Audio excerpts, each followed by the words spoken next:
বাংলাদেশের সামরিক শক্তি নিয়ে বিশ্বের বড় বড় দেশগুলোর কপালে চিন্তার ভাঁজ পড়তে শুরু করেছে। একসময়ের তুলনামূলক দুর্বল প্রতিরক্ষা ব্যবস্থা এখন পরিণত হচ্ছে এক ভয়ঙ্কর শক্তিতে। আর এর পেছনে অন্যতম বড় ভূমিকা রাখছে তুরস্ক। অস্ত্রের পাহাড় গড়ে তোলার মতো এক বিশাল পরিকল্পনা বাস্তবায়ন করছে বাংলাদেশ। ইতোমধ্যে বাইরাক্তার TB2 ড্রোন থেকে শুরু করে শর্ট রেঞ্জ মিসাইল, অত্যাধুনিক কামান, মাল্টিপল রকেট লঞ্চার সহ নানা অস্ত্র দিয়েছে তুরস্ক। আলোচনায় আছে লাইট ট্যাঙ্ক, অত্যাধুনিক অ্যাটাক ড্রোন আকিঞ্চি, এমনকি অ্যাটাক হেলিকপ্টারও। তুরস্ক যেন ঢেলে দিচ্ছে তার সামরিক অস্ত্র ভাণ্ডার। কিন্তু কেন? একসময় অস্ত্র আমদানির জন্য বিভিন্ন দেশের শর্ত মানতে হতো বাংলাদেশকে। মার্কিন যুক্তরাষ্ট্র, রাশিয়া কিংবা চীন যাদের কাছ থেকে অস্ত্র কেনা হতো তাদের ছিল কড়াকড়ি বিধিনিষেধ। কিন্তু এবার সেই হিসাব যেন বদলে গেছে। কারণ তুরস্ক যেসব আধুনিক অস্ত্র বাংলাদেশে পাঠাচ্ছে সেগুলো কোনো শর্ত ছাড়াই। কিন্তু হঠাৎ কেন এত উদারতা তুরস্কের? এরদোয়ান কি শুধুই বন্ধু হিসেবে বাংলাদেশকে সাহায্য করছেন, নাকি এর পেছনে আছে আরও গভীর কোনো পরিকল্পনা? বিশ্ব রাজনীতির এক নতুন মোড়ে দাঁড়িয়ে আছে বাংলাদেশ। চারপাশের দেশগুলো যখন নিজেদের সামরিক শক্তি বাড়াচ্ছে, তখন বাংলাদেশও যেন নিজের অবস্থান শক্তিশালী করছে। আর এই পরিবর্তনের মূল কারিগর হিসেবে উঠে আসছে অন্তর্বর্তীকালীন সরকারের প্রধান উপদেষ্টা ডক্টর মোহাম্মদ ইউনূসের নাম। হ্যাঁ, সেই ডক্টর ইউনূস, যিনি এতদিন পরিচিত ছিলেন একজন অর্থনীতিবিদ এবং নোবেল বিজয়ী হিসেবে। কিন্তু এখন তিনি জড়িয়ে গেছেন সরাসরি সামরিক কূটনীতির খেলায়। তার সঙ্গে এরদোয়ানের বৈঠকগুলোই ইঙ্গিত দিচ্ছে বাংলাদেশের সামরিক শক্তির পেছনে এখন তিনি অন্যতম প্রধান কুশীলব। আন্তর্জাতিক গণমাধ্যমের তথ্য অনুযায়ী ডক্টর ইউনূস ক্ষমতায় আসার পরপরই এরদোয়ানের সঙ্গে কয়েক দফা বৈঠক করেন। আজারবাইজান ও মিশরে একাধিক আন্তর্জাতিক সম্মেলনের ফাঁকে এসব বৈঠক হয় দুই সরকার প্রধানের মধ্যে। এসব বৈঠকের পরই দ্রুত গতিতে সামরিক চুক্তি বাড়তে শুরু করে। তুরস্ক থেকে আসা সামরিক সরঞ্জামগুলোর মধ্যে অন্যতম হল ভয়ঙ্কর বাইরাক্তার TB2 ড্রোন। এই ড্রোন বিশ্বের যুদ্ধক্ষেত্রে এক নতুন বিপ্লব ঘটিয়েছে। এটি এতটাই শক্তিশালী যে আর্মেনিয়া আজারবাইজান যুদ্ধ থেকে শুরু করে রাশিয়া ইউক্রেন যুদ্ধ পর্যন্ত প্রতিটি সংঘাতে এর ভয়াবহ ধ্বংসযজ্ঞ দেখা গেছে। এই ড্রোনের সবচেয়ে বড় বৈশিষ্ট্য হল এটি শত্রুর রাডার ফাঁকি দিতে পারে এবং নির্দিষ্ট লক্ষ্যে নিখুঁতভাবে আঘাত হানতে পারে। কানাঘুষা চলছে বাংলাদেশে এই ড্রোন তৈরির কারখানা স্থাপন ও প্রযুক্তি ভাগাভাগি করতে চায় তুরস্ক। সম্প্রতি এই ড্রোন ভারত সীমান্তে মোতায়েন করেছে বাংলাদেশ, এমন দাবি করে ভারতীয় মিডিয়াগুলো নিজেদের দেশে হইচই ফেলে দিয়েছে। শুধু তাই নয়, এবার বাংলাদেশ পেতে চলেছে তুরস্কের স্বল্প পাল্লার ভয়ঙ্কর মিসাইল সিস্টেম। আন্তর্জাতিক প্রতিরক্ষা বিশেষজ্ঞদের মতে এই মিসাইলগুলো এমনভাবে তৈরি করা হয়েছে যে এগুলো শত্রুর যে কোনো প্রতিরক্ষা ব্যবস্থাকে সহজেই ভেদ করতে পারে। এমনকি প্রতিবেশী দেশগুলোর সামরিক ঘাঁটিতেও এগুলো কার্যকর হতে পারে। সবশেষ বাংলাদেশের সেনাবাহিনীতে যুক্ত হয়েছে তুরস্কের তৈরি 18টি বিধ্বংসী MKE বোরান 105mm হাউইটজার্স।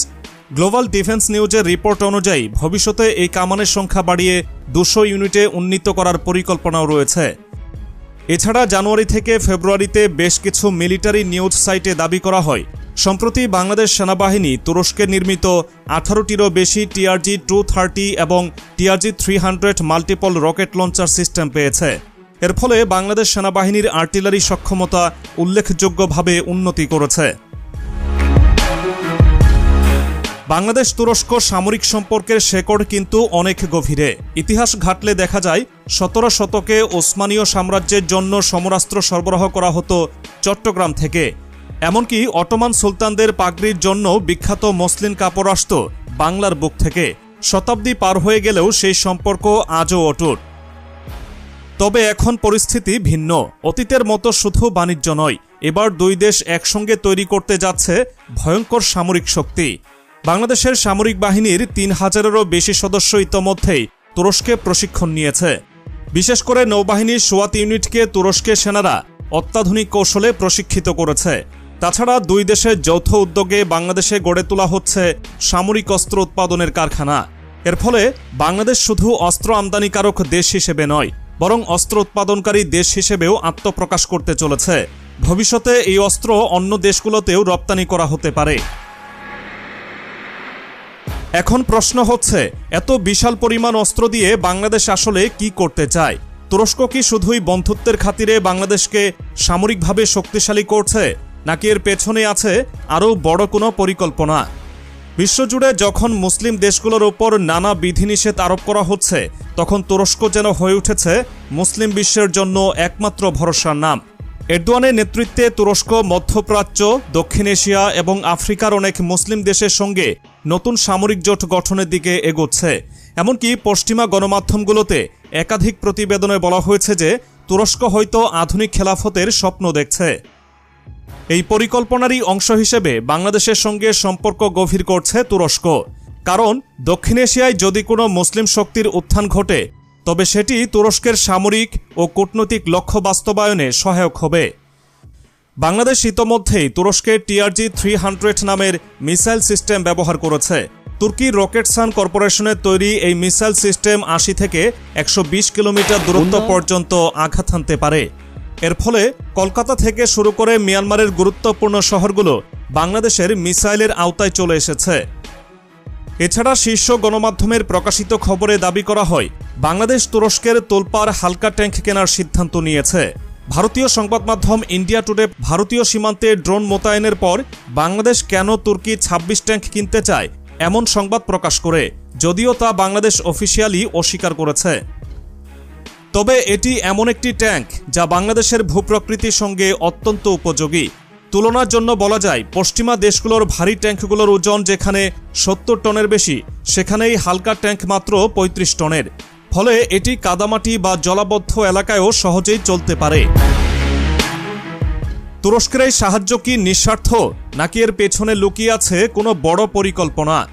আন্তর্জাতিক রাজনৈতিক বিশ্লেষকরা বলছেন, এরদোয়ান আসলে নতুন এক সামরিক জোট গড়তে চাইছেন, যেখানে বাংলাদেশ হতে পারে অন্যতম প্রধান অংশীদার। তবে প্রশ্ন থেকেই যায়, তুরস্ক কেন এতটা আগ্রহ দেখাচ্ছে বাংলাদেশকে সামরিক শক্তিতে পরিণত করতে? বিশ্ব রাজনীতির বিশ্লেষকরা বলছেন, এটি নিছক সামরিক জোট কিংবা অস্ত্র বাণিজ্যের অংশ নয়, বরং এর পেছনে রয়েছে সুদূরপ্রসারী ভূরাজনৈতিক কৌশল। কারণ দক্ষিণ এশিয়ার ভূরাজনীতি এখনও বহুমুখী উত্তেজনার কেন্দ্রস্থল। একদিকে চীনের ক্রমবর্ধমান প্রভাব, অন্যদিকে ভারত মিয়ানমারের মতো আঞ্চলিক প্রতিদ্বন্দ্বীদের সমীকরণ। এই পরিস্থিতিতে তুরস্ক চায় বাংলাদেশ যেন আঞ্চলিক রাজনীতিতে আরও শক্তিশালী হয়ে ওঠে।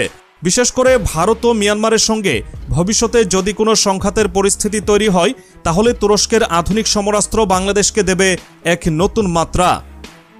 আর এখানেই নতুন করে উঠে আসছে অন্তর্বর্তী সরকারের প্রধান উপদেষ্টা ডক্টর মোহাম্মদ ইউনূসের কূটনৈতিক দক্ষতা। আন্তর্জাতিক মঞ্চে তিনি সবসময় ছিলেন প্রভাবশালী, আর এবার সেই প্রভাব কাজে লাগিয়ে বাংলাদেশকে দিচ্ছেন এমন এক সামরিক শক্তি যা এর আগে কখনো কল্পনাও করা হয়নি। এরই মধ্যে বাংলাদেশে তুরস্কের প্রতিরক্ষা বিশেষজ্ঞদের আনাগোনা বেড়েছে। সামরিক প্রশিক্ষণ ও যৌথ মহড়ার পরিকল্পনাও চূড়ান্ত পর্যায়ে। এছাড়াও সামাজিক যোগাযোগ মাধ্যমের কানাঘুষা চলছে তুরস্কের তৈরি আলতাই ব্যাটল ট্যাঙ্ক, যা বিশ্বে অন্যতম সেরা, সেটিও বাংলাদেশে আনার বিষয়ে আলোচনা চলছে। শুধু তাই নয়, তুরস্কের আকিঞ্চি ড্রোনও বাংলাদেশের সামরিক বাহিনীতে যুক্ত হতে পারে। আর এই ড্রোনের ক্ষমতা, এটি একাই পুরো একটি শত্রু শিবির গুড়িয়ে দিতে সক্ষম। বাংলাদেশের নৌবাহিনীর জন্য তুরস্ক যে বিশাল সামরিক পরিকল্পনা করছে, সেটিও কম চমকপ্রদ নয়। বিভিন্ন গণমাধ্যমের বরাতে জানা গেছে, বাংলাদেশকে অত্যাধুনিক ফ্রিগেট ও করভেট যুদ্ধজাহাজ সরবরাহের বিষয়ে তুরস্ক আগ্রহী। বর্তমানে বাংলাদেশ নৌবাহিনী দ্রুত আধুনিকায়নের পথে এগোচ্ছে এবং তুরস্কের এই সমর্থন সেই লক্ষ্যকে বাস্তবায়ন করবে আরও দ্রুত। তুরস্কের প্রেসিডেন্ট এরদোয়ান বহুবার বলেছেন, তিনি চান মুসলিম দেশগুলো একসঙ্গে এগিয়ে যাক, বিশেষ করে প্রতিরক্ষা খাতে। এরই ধারাবাহিকতায় তুরস্ক সামরিক শক্তিতে পরিণত করেছে পাকিস্তান, আজারবাইজান এবং কাতারকে। এবার সেই তালিকায় যোগ হচ্ছে বাংলাদেশ। এই পরিস্থিতিতে বাংলাদেশের কৌশল কি হওয়া উচিত? আন্তর্জাতিক অঙ্গনে বাংলাদেশ এখন যে অবস্থানে রয়েছে, তাতে তুরস্কের মতো শক্তিশালী সামরিক মিত্র পাওয়া নিঃসন্দেহে বড় একটি অর্জন। তবে এর পাশাপাশি কূটনৈতিকভাবে ভারসাম্য বজায় রাখাটাও গুরুত্বপূর্ণ। কারণ বাংলাদেশ তুরস্কের এই সামরিক সম্পর্ককে ভালো চোখে দেখছে না অনেক দেশ, বিশেষ করে ভারত। তাই সামরিক শক্তিতে এগিয়ে যাওয়ার পাশাপাশি কূটনৈতিক মঞ্চেও বাংলাদেশকে খেলতে হবে অনেক হিসেব করে। তবে একথা নিশ্চিত, বাংলাদেশ যে সামরিক শক্তির এক নতুন অধ্যায়ে প্রবেশ করছে তা আর কোনো সন্দেহ নেই। অদূর ভবিষ্যতে বাংলাদেশ শুধু দক্ষিণ এশিয়ার শক্তিধর দেশ হিসেবেই নয়, বরং একটি আত্মনির্ভরশীল সামরিক শক্তি হিসেবে আত্মপ্রকাশ করবে। আর এই পথচলায় তুরস্ক যে অন্যতম প্রধান ভূমিকা পালন করছে তা ইতিহাসের পাতায় স্বর্ণাক্ষরে লেখা থাকবে। প্রিয় দর্শক, আপনার কি মতামত? বাংলাদেশ তুরস্ক সামরিক সম্পর্ক কি দেশের জন্য আশীর্বাদ নাকি নতুন কোনো কৌশলগত চ্যালেঞ্জ? আপনার মতামত জানাতে ভুলবেন না।